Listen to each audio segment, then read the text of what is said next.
Muy buenos días, señor presidente. Muchas gracias de antemano a todos los presentes por su tiempo, a todos los que nos ven en redes sociales, gracias también. El fútbol en México es un tema de interés nacional. No por nada fuimos el país con la quinta mayor asistencia en el Mundial de Qatar. Este deporte es motivo de reunión y de unión para amigos, para compañeros de trabajo, con nacionales de todo extracto social y creencias políticas. Al mismo tiempo, el fútbol es un gran negocio. Estimaciones señalan que mueve en el país unos 2.800 millones de dólares al año, de los cuales la Federación Mexicana de Fútbol pudiera abarcar cerca de la mitad. Desde hace algún tiempo, este enorme botín ha traído a muchas personas con ambiciones desbordantes, promotores y dueños que poco a poco han ido desvirtuando el espíritu deportivo del fútbol nacional para darle prioridad a sus ganancias. Este afán por el dinero los ha llevado a romper las reglas de competencia, a cerrarle el paso a talentos e incluso a incurrir en prácticas que son muy difíciles de no verlas, como corrupción y evasión fiscal. El fútbol profesional es un negocio privado, eso es cierto, pero también es cierto que toca a la esfera pública. Primero, por ser un tema de interés nacional. Segundo, por su amplio manejo del dinero público procedente de los estados y por gozar estos clubes de considerables condonaciones de impuestos, además de que les concesionan los estadios que les pertenecen al pueblo. Tercero, por el interés colectivo de miles y miles de jóvenes que depositan en estas instituciones su futuro y sus esperanzas. Cuarto, por los amplios indicios de defraudación fiscal que lesionan las arcas públicas. A estas razones y en vista de la coyuntura actual, añadiría una quinta.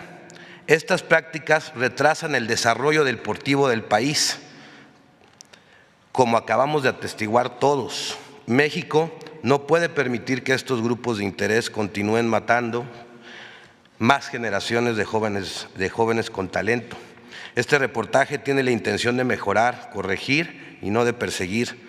La intención es que nuestros jóvenes tengan mejores oportunidades, que haya igualdad entre hombres y mujeres y que tengamos un mejor nivel deportivo.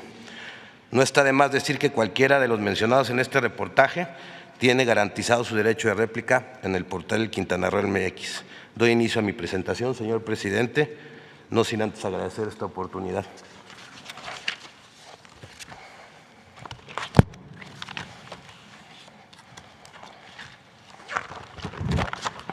La siguiente, por favor. La compra-venta de jugadores a sobreprecio ha sido una de las formas en donde se generan más ganancias en el fútbol. Un promotor coloca un director técnico en un club deportivo de primera división que al mismo tiempo él mismo representa o mantiene relaciones con directivos en el club para luego buscar en el extranjero jugadores con un precio económico y revenderlos a equipos mexicanos en un sobreprecio del 100%, 200, 300 y hasta 500%. El sobreprecio generalmente se reparte entre involucrados y hay moches para poder aceptar este tipo de precios. Las operaciones de compra-venta de jugadores no son vistas por el SAT. Y pongo algunos ejemplos de una transacción de un correo electrónico entre promotores en donde pues básicamente están diciendo, este correo es del 2012, están diciendo que pues el precio del jugador real, que por ejemplo en el caso del jugador Funes Mori, en ese momento su precio real era de 2.5 millones de euros y lo querían vender en 4.5 millones de dólares. O el de Vilchis, Andrés Vilchis, que fue un goleador de la Copa América, y pues bueno, pensaban sacarlo entre 1.5 y 1.8 para revenderlo en 4 millones de dólares en México. Bueno, también hay un correo electrónico en donde precisamente los promotores mandan un correo electrónico a un club deportivo de Colombia en donde presumen que también son también son representantes de varios directores técnicos en México, y ahí mencionan a muchos directores técnicos que, pues bueno, juegan todavía y son muy prestigiados en México. Este apartado lo documenté muy bien en un reportaje que escribí en el Quintana Roo MX que se llama El Cártel del Gol. Hay ejemplos muy claros ahí, y pues bueno, pues me voy a pasar a la siguiente lámina. Luego, los contratos privados para evadir impuestos. El capítulo 5 del Reglamento de Transferencias y Contrataciones de la FIFA establece que en su apartado quinto, en el artículo 51, que todos los pagos de las operaciones celebradas tanto de contado como a plazo se efectúan obligatoriamente a través de una cámara de compensación.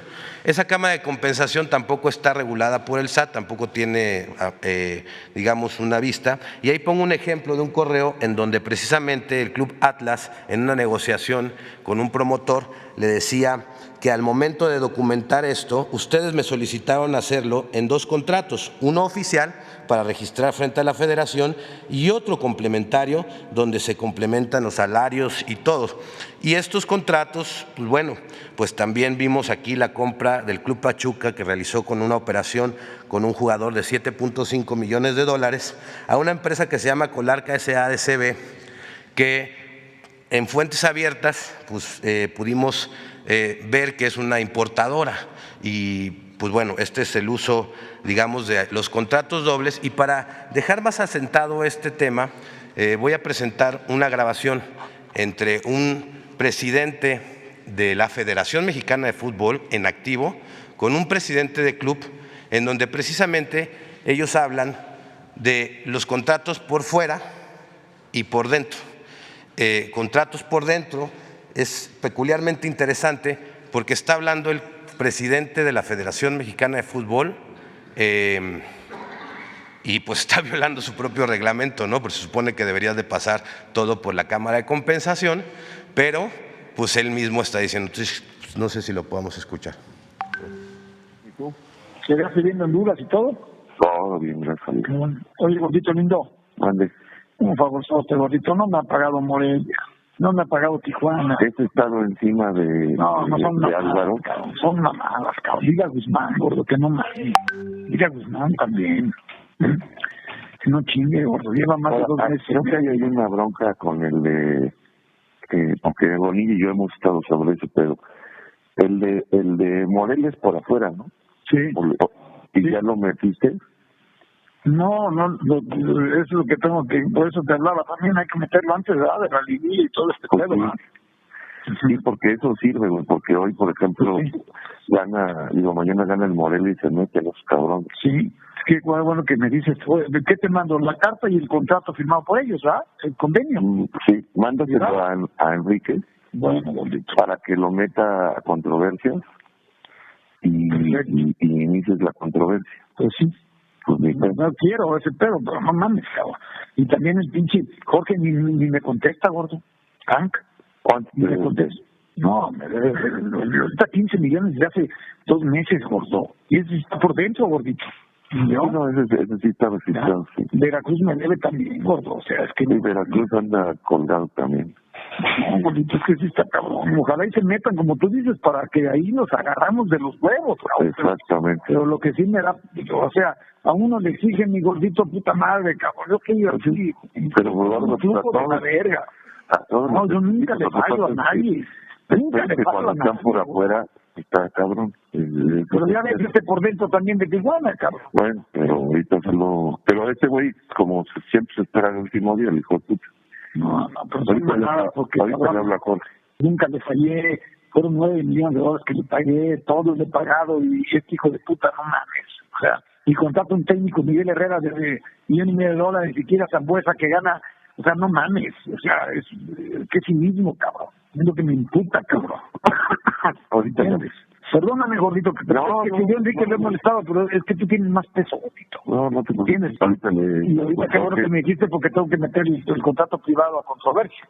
Tomás, avísale a Álvaro, ¿no? Sí.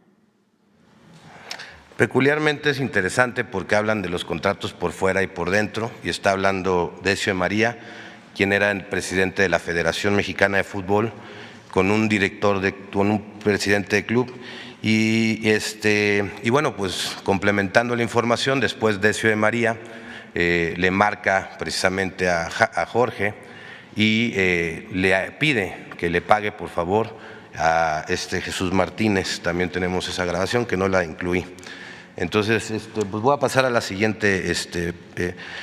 La presunta compra irregular de un club. La franquicia Delfines, quien era el expropietario Amado Ñáñez, el de sonografía, que fue incautada por el SAE, la Federación Mexicana la desbloquea y se la vende en el 2016, o la vende, más bien dicho, en el 2016 la comercializadora e innovadora de Monterrey SADCB, cuyo giro es la instalación de redes y sistemas tecnológicos. Y esta es la que vende la franquicia Club Delfines a una empresa que era propiedad de Alejandro Ilagagorri en 12,8 millones pesos. Se la vende a una empresa que se llama TM Sports Club, SAPI, de CB, propiedad de Alejandro y de la familia San Román.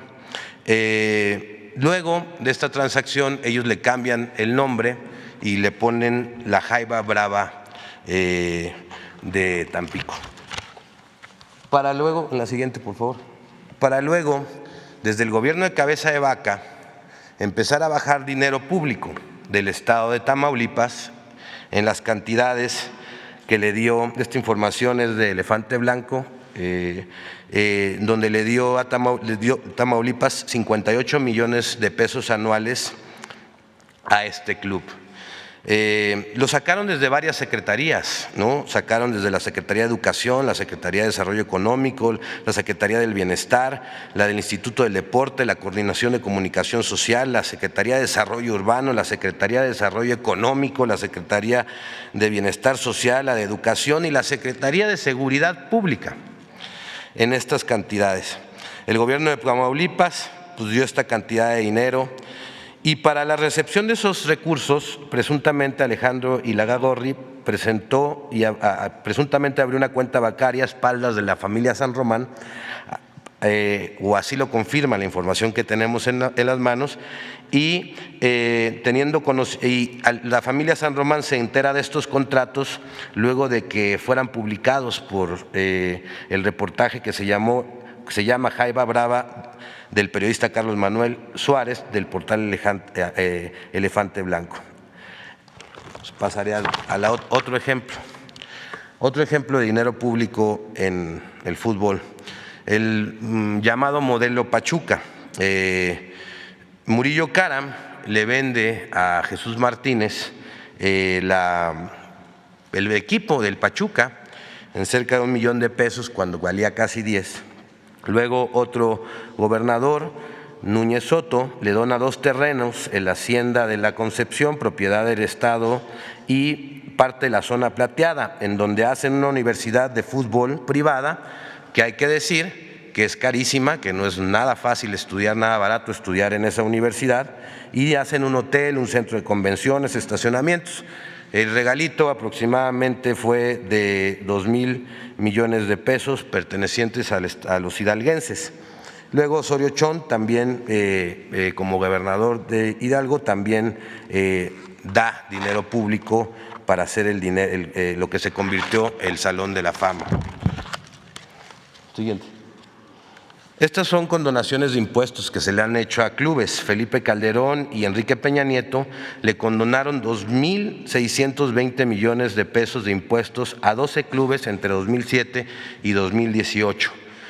Tenemos que al Cruz Azul le condonaron cerca de los 330 millones, al Toluca 28, al Atlante 61, al Guadalajara 9, al Templo Mayor de Chivas 4, a la Promotora Deportiva Guadalajara 468 millones, al Club Atlas 348, a Pumas 14, a Pachuca 7, a Impulsora Fútbol de Aguascalientes 7, al Veracruz 253 millones y al Club Monterrey 1,084 millones. Sí quiero decir que esta no es toda la información, hay más condonaciones, pero no pudimos accesar a esta información. De hecho, esta información fue relevante porque se tuvo que entablar un juicio para poder que se hiciera pública y bueno.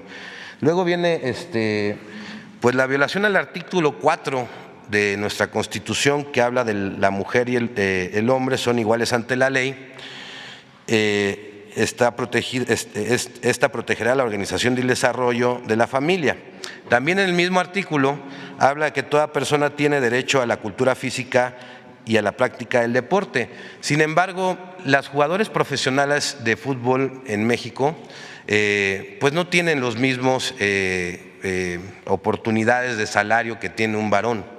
Y esto, pues las mujeres ganan entre 6,000 y 60,000 pesos, mientras un hombre puede ganar desde 100,000 hasta 5 millones de pesos mensuales. Cuando investigué sobre este tema me decían es que no es negocio el tema del fútbol femenil o no llenan los estadios, pero también hay que decirles que pues tampoco hacen la misma publicidad, que tampoco hacen la misma mercadotecnia, que tampoco impulsan al fútbol profesional femenil como impulsan el varonil, y esto es una desigualdad que hay en el fútbol entre los hombres y las mujeres. Ahí puse 2 contratos que tienen ejemplos de salarios de una mujer y un hombre. A siguiente lámina, por favor. Aquí pongo actos inmorales antideportivos que se dan en el fútbol. Por ejemplo, el cobro a padres de familia para que sus hijos debuten o tengan más minutos de juego. Tenemos documentados más de 50 casos de padres de familias quienes por miedo de represalias contra ellos o sus hijos, pues han pedido anonimatos en donde les piden dinero precisamente para debutar a sus hijos, para poder debutar, hacerlos jugar. Como ejemplo tenemos el caso de Jesús, quien señala al profesor Gonzalo Román Bolaños de haberle pedido 400,000 pesos en concepto de patrocinio para debutar a su hijo en el Alebrijes de Oaxaca. También en este caso hay otro que ya tiene una denuncia penal contra otro promotor que le cobró otro dinero para poderlo debutar en otros clubes.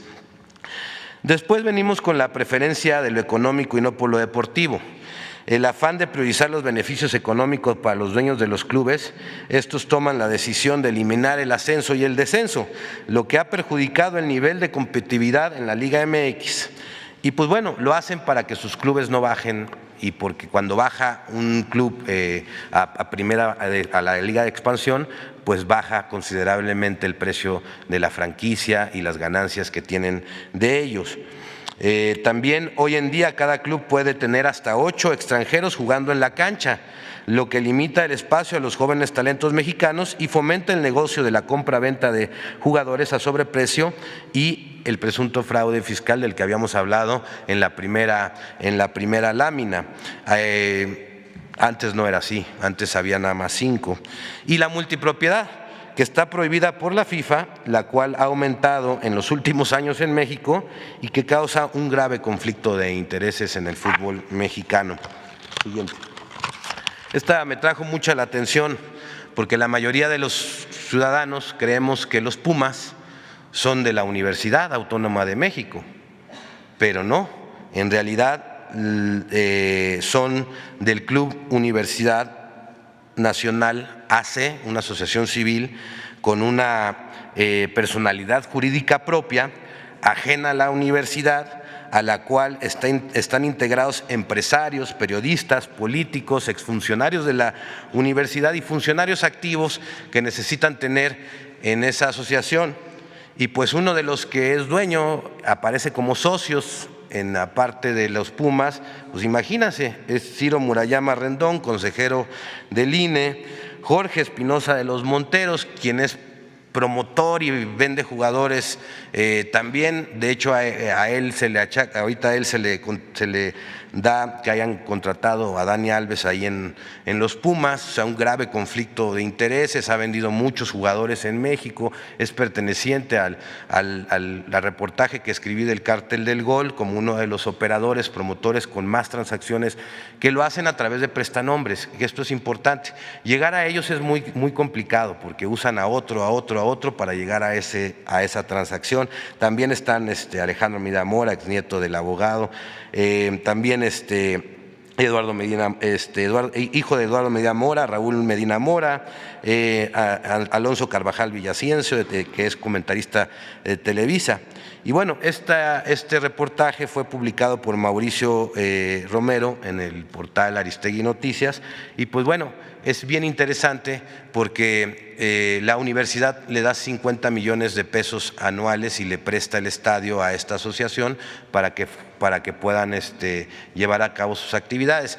Y me llama mucho la atención porque antes de hacer esta separación, todos los jugadores que salían de la UNAM pues tenían que estudiar y tener una profesión para poder seguir jugando, y por eso vimos la generación de Hugo Sánchez, y por eso el máximo goleador de nuestro país pues también es odontólogo, y dentro de sus compañeros pues había veterinarios y otro tipo de profesionistas. Hoy en día ya no necesitan estudiar los jóvenes y muchos ponen su esperanza en el fútbol y después no los debutan y después los engañan, les cobran, ¿y qué pasa? Pues se quedan sin una carrera, sin una aspiración o con una preparación académica y los frustran. Y tengo documentados varios casos de jóvenes que tienen 24 años, no los debutaron, son excelentes jugadores, han jugado en la selección nacional, club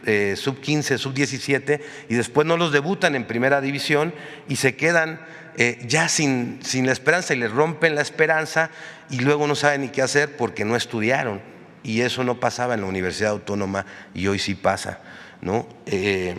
Y bueno, pues el fútbol se le quitó a la universidad. Tengo una serie de conclusiones que me gustaría decir, que hay una falta de regulación por parte del Estado muy grande en el fútbol, y esto complica la recaudación y fomenta el lavado de dinero y la evasión de impuestos. Se debe fortalecer a la Comisión de Apelación y Arbitraje del Deporte, la conocida como el CAT, y se debe prohibir que cualquier persona vinculada a un club deportivo sea presidente o consejero de esta asociación, de esta institución. El CAT debe de abrir carpetas de oficio cuando un hecho público notorio denuncia alguna irregularidad en el fútbol, y debe de tener carácter coercitivo porque en este momento no lo tiene. También una tercera recomendación es quitar del control de la Federación Mexicana a las televisoras. Hoy en día las televisoras tienen el control de la Federación y de la Selección Mexicana, y pues yo a modo de sugerencia, pues a lo mejor estaría muy bien nombrar un comisionado, un comité regulador conformado por especialistas independientes en fútbol que vigile el buen funcionamiento de la selección y de los jugadores y el cuerpo técnico, la selección de ellos. La selección mexicana debe de ser de los mexicanos y no de los negocios de pocos y los intereses de pocos. Llevan nuestro nombre, nuestro país, nos representan, y hoy en día yo la verdad no me siento representado por la selección mexicana, que pues básicamente representa el interés de 2 televisoras y que de unos cuantos personas que pues bueno han encontrado un gran negocio ahí. Yo no me siento representado por ello. 4, fomentar la creación de escuelas de fútbol públicas y privadas, corregir la desigualdad entre hombres y mujeres, y debe ser sancionado esa parte y corregirla de manera inmediata. Y 6, todas las compras de ventas de jugadores deben regularse en un marco legal que cierre el paso al sobreprecio, a la evasión de impuestos y al lavado de dinero. Y 7, pues reducir la cantidad de extranjeros autorizados para jugar en la cancha y para que tenga cada club, para que tenga más oportunidades, porque aparte en los extranjeros está el negocio, no en los mexicanos. O sea, cuando hacen una compra-venta de un jugador, pues generalmente pues son extranjeros. Y el tema es muy amplio, hay muchas cosas que decir del fútbol, me hubiese gustado abarcar más temas, pero pues está el tema de Cruz Azul, está el tema de las Chivas, que es interesante el tema de las Chivas porque hay una sentencia que se tiene que ejecutar en la Corte para regresarle el equipo a una asociación civil que le vendieron de manera irregular al fallecido Vergara, y que pues bueno, no han podido ejecutar su sentencia y regresar el equipo a la asociación civil. Y ese caso es bien interesante porque ¿qué pasó? La asociación civil, de un plumazo y por palancas, la convirtieron en una empresa privada. Es como si convirtiéramos la Cruz Roja de repente en un hospital privado.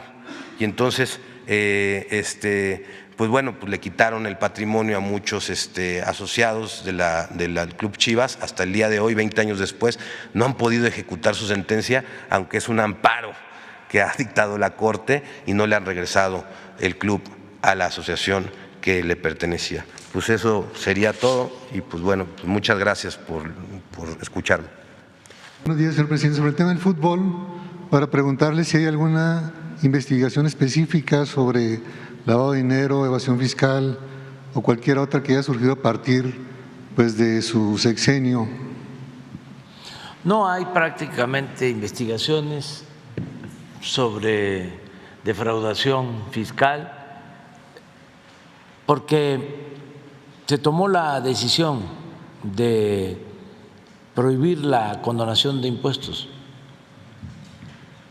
Puede ser que se tenga algo de condonación en el gobierno nuestro porque no fue desde el principio que se aprobó la reforma constitucional. Y a partir de estos hechos denunciados por el compañero, ¿van a servir de base, se van a turnar a la Procuraduría Fiscal o General? Sí, porque ya son otras condiciones, es distinto completamente. Nosotros no hemos llevado a cabo rescates, no se han condonado impuestos. Tenemos casos especiales, por ejemplo, la situación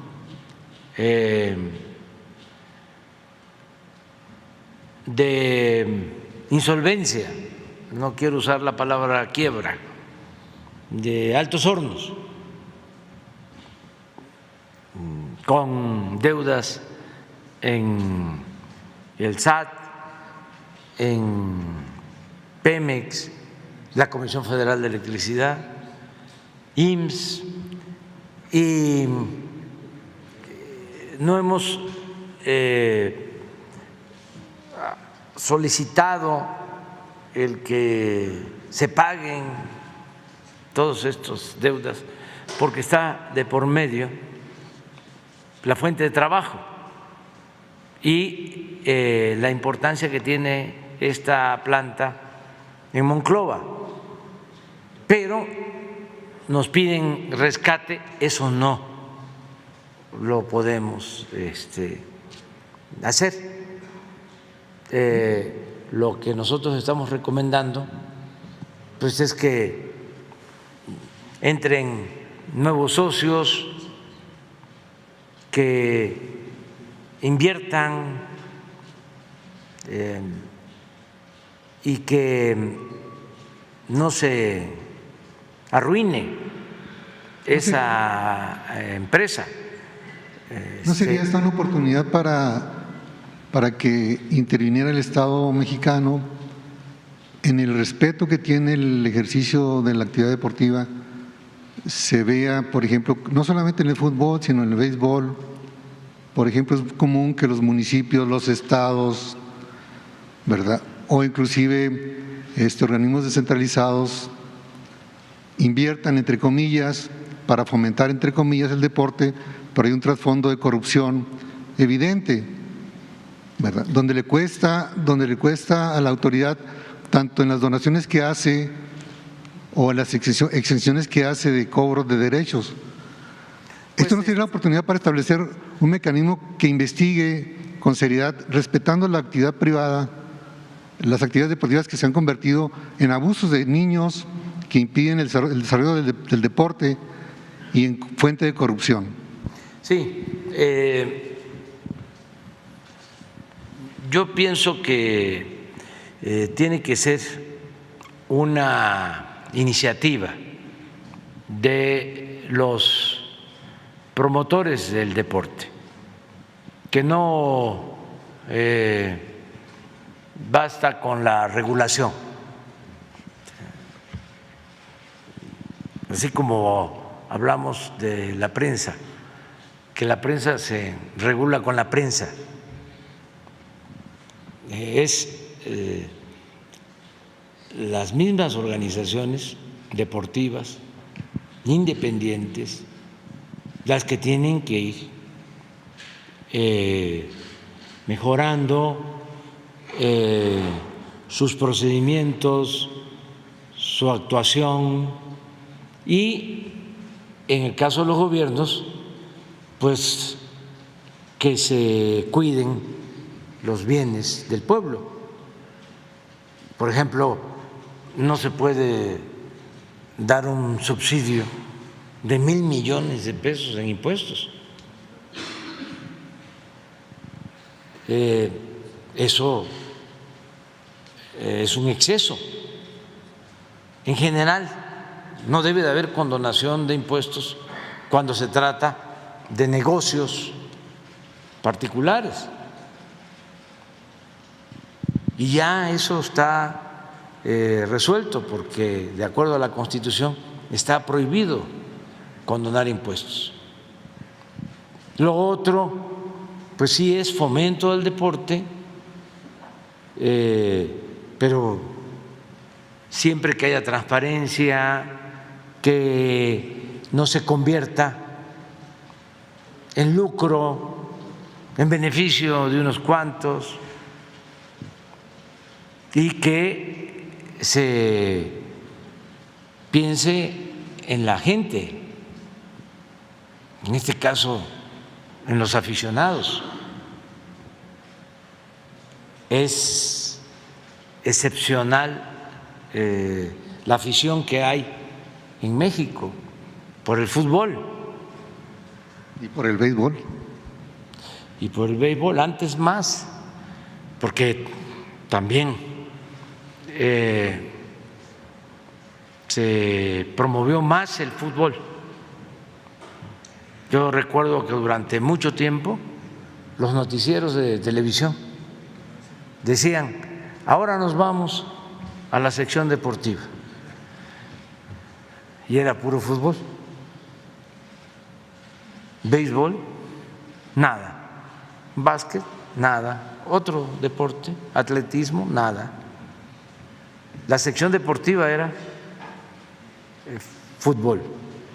Ahora ya hay más pluralidad, más equilibrio. Entonces, pues es mucha afición para tan poco profesionalismo en el fútbol. Mucha afición. Es como cuando se dice: es mucho pueblo para tan poco gobierno. Y también mucha corrupción en todos los niveles del fútbol y el deporte. Sí, pero hasta los municipios por eso, pequeños. Se abrió espacio a AMIR, que les representa a ustedes y que representa a mucha gente, a muchos periodistas y ciudadanos. Y pues vamos a que también esta tribuna pues la puedan usar quienes tengan algo que decir, quienes tengan algo que aportar en beneficio de todos. Y el ventilar las cosas ayuda mucho, porque está muy difícil que se produzca una autocrítica. Sí la hay, ¿no? Pero en los medios convencionales de información sobre estos temas es muy difícil. En cambio, pues esta es una tribuna abierta y aquí se puede dar cualquier opinión sin que sea una verdad absoluta o una sentencia. Todo es relativo y siempre debe de haber pluralidad y distintas maneras de pensar. Entonces, muy bien lo de Amir, es un extraordinario periodista, es una gente preparada, pues está bien documentado y como él mismo lo planteó, si hay réplica, pues ya aquí no, en su portal, y aquí hay libertad, pero digo, si nos enfrascamos en una controversia o en una polémica sobre este tema, pues se van a despertar muchas pasiones.